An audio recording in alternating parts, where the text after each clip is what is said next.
What is up, YouTube? Welcome back to Work Knife Balance. We got a Kizer we're going to be looking at today. We unboxed this one a couple days ago in the car, so we're going to go ahead and dive into this a little bit further and go through some stuff. Before we get too far into that, though, thank you to anybody who's already liked and subscribed to the channel. If you haven't, feel free to hit that subscribe button down below or the little logo in the corner. Then hit the bell icon, and that'll let you know when we post content. We're going to continue to make and post content, so we'd love for you to see it. You can also head over to Instagram and like us at Work Knife Balance 939.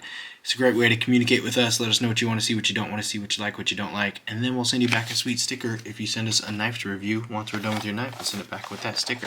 So, without further ado, let's go ahead and get into this knife here. This is one that I was surprised by for sure. So I'm going to go ahead and set the box to the side, somewhere over here. This is the Kizer Brat. So this is going to be a button lock, 154 cm. I really liked this knife. After getting some time to mess around with it and play with it and stuff, one thing that I thought was pretty cool is it's an integral. So it's like this faux G10 integral. I guess not faux G10, it's real G10, but it's a G10 integral knife, which is kind of cool, button lock integral. And so I really like it. This is I've only held a drop bear once, but to me, this is like a big brother, kind of an upgraded version of a drop bear with a button lock versus an access lock. So I believe the drop bear has an access lock. Yes, it does.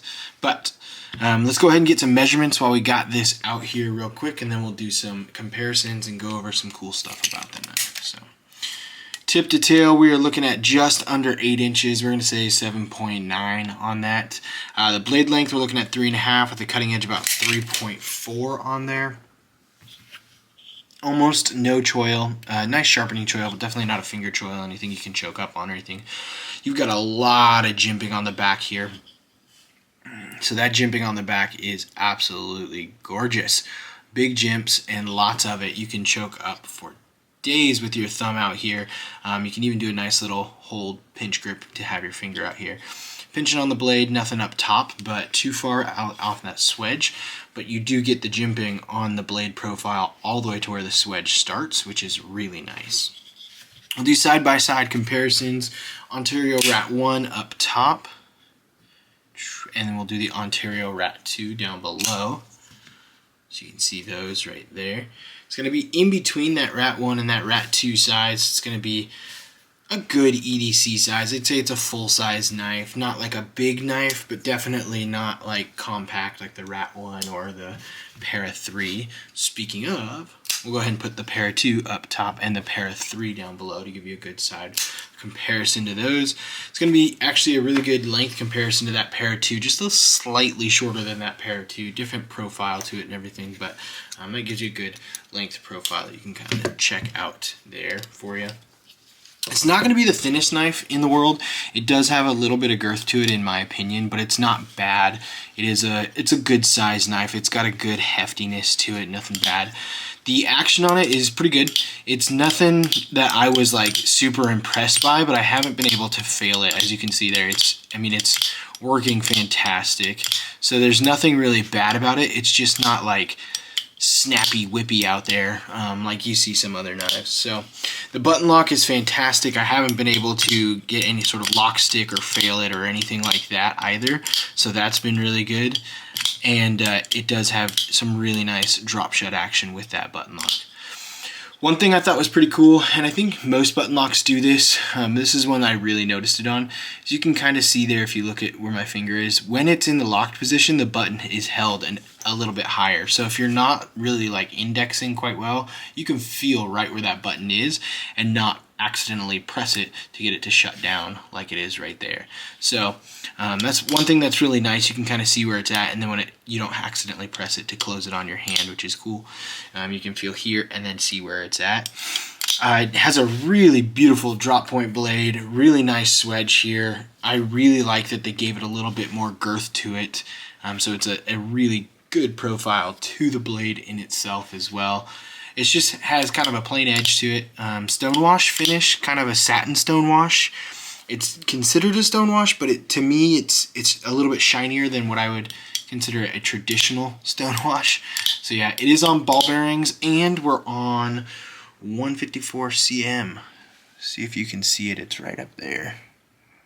maybe, there you go, 154 cm for the blade steel.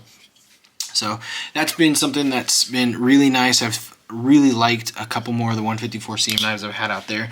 That's always been my internal dilemma. 154 cm, 14C28, which one do I want more? Which one do I like more? And I tend to lean towards 14C28 because the benefits of 154 don't necessarily outweigh the cost. They're typically pretty close, but if I can save 20 bucks and do 14C28, I'll do that. And that's what I've done. But 154 cm has been a lot more inexpensive, especially when you buy so many knives. It's nice to get a good knife under 100 bucks. That's exactly what this is. This is $89 on Blade HQ right now.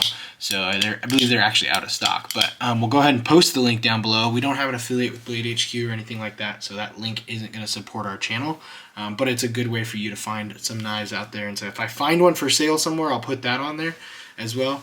If it's an Amazon link, those do support our channel. We just want to let you guys know that. And we appreciate any of the support we get, but use all the links and just have fun buying knives. That's why we're here too. So I really like that it's integral because it becomes this knife as we're jumping on, just going squirrel to the next thought. I really like that this knife isn't integral because it really cleans up the profile to it. That's one of the benefits of integral knives is they just look so much cleaner. You can see you've got the one piece of hardware right there.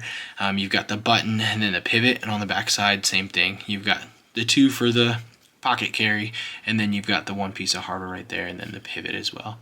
Speaking of pocket, it is not ambidextrous, but it is going to be right carry, and you've got a deep carry pocket clip right there with the recessed screws on the outside. So that's pretty nice in itself.